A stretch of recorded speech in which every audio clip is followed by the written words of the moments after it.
Who knew beef jerky could make you sexy and talented? Well, at least that's what I hear from Chloe Tang, the R&B pop star you need on your playlist.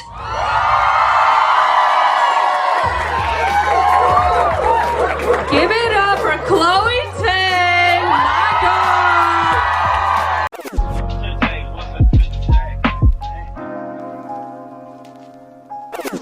Today we are at the Moroccan Lounge near downtown LA to see Chloe Tang, aka Beef Jerky Bit. And yes, she loves beef jerky so much she made it her username. This venue is one of my favorites because it's quiet and kind of hidden, it's intimate, yet has everything you need to see an artist perform. Of course, Chloe and I met up at the bar to chat a little bit before her performance. So excited to meet you. I'm also so excited to see you perform tonight. We're here at the Moroccan Lounge. That is so exciting. First off, I just want to say I love your videos of teaching your parents TikTok dances. That is so sweet and so wholesome. Maybe it's my spirit, maybe it's my body, maybe it's these bitches always trying to copy. Gassing me up. Dad, after this, always trying to copy, and then it's right away, gassing me up. Right away. Gassing me up. Gassing me up. Gassing me up. Like this? Gassing me up. Maybe it's. You can only do one thing at a time. These bitches always trying to go. Gassing me up.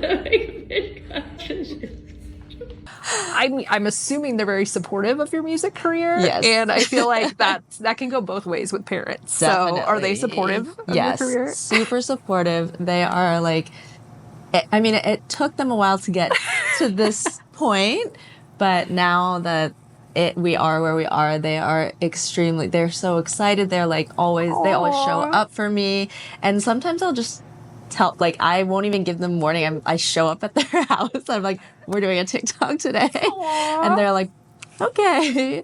And I actually secretly they love it, but they never admit it. They would never be like, say that. So excited. No, they wouldn't. No, it's, I'm like, you actually love this though, I think. I love that. That's so cute. Yeah. When I was first introduced to you, I love that you are very proud to represent Asian Americans in music, but not just that, you are also very upfront about your Chinese heritage, but you're also very upfront and open about sexuality. What do you think inspires that? I think really what inspires it is like that very young girl in me that was so timid and so afraid and like so afraid to just like even just be seen, I think. Seen as like physically and also just as a person. It was really hard for me to kind of find my own and find my personality. So then once I did, I was like, okay, this is it. Like, just owned it. Put it all out there. Like, yeah, because I just feel like I may as well if I'm gonna be confident. Like, I really want to show that, and like I want to show people that that's also okay to not always be sure of yourself, but also just still be confident even though you're not sure. Yeah, you know, just like because you know.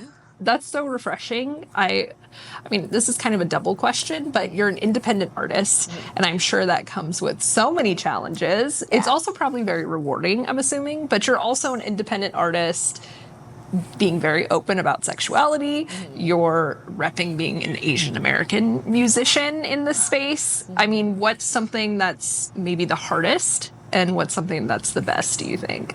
I know it's a lot. I threw a lot at you. No, it's okay. I think the independent part, the hardest thing is definitely, I'm just such I'm a Pisces. I'm an emotional gangster. You know, I cry once a month and whatnot. So, like, I need people to like me, and if they don't, then I'm like, oh my God, why don't you like me? And like, and which I can't really let show, like, via the music. So I think from a behind the scenes standpoint, it gets really hard when I don't have that, like, words of affirmation, kind of like love coming from other people, from fans or music, people in the music industry. And when I feel like I'm not getting enough of that, I think I tend to shut down a bit, and I'm like, oh my gosh, what am I doing with my life? And then it gets very existential very quickly. Yeah. So I think that's the hardest part. And I think that also just ties into the confidence, because when I lose the confidence in, like, you know, what I'm doing in my path and everything, then everything else becomes like, oh my gosh, I'm so self-conscious. But luckily I have kind of found different ways to overcome that. And I think that is, the perseverance is also just so hard, just to keep going and keep pushing. But I love it so much that I think a lot of people will say this, you just don't have a choice but to do it. But I think the best part is definitely when I get messages from people, just, it's not like it happens super often or anything, but one message in a couple months. And the crowd did love her. They gave her flowers. Literally, they brought her flowers to her show. Again, 2.0, 2.0. You like the old me, but I killed that hoe.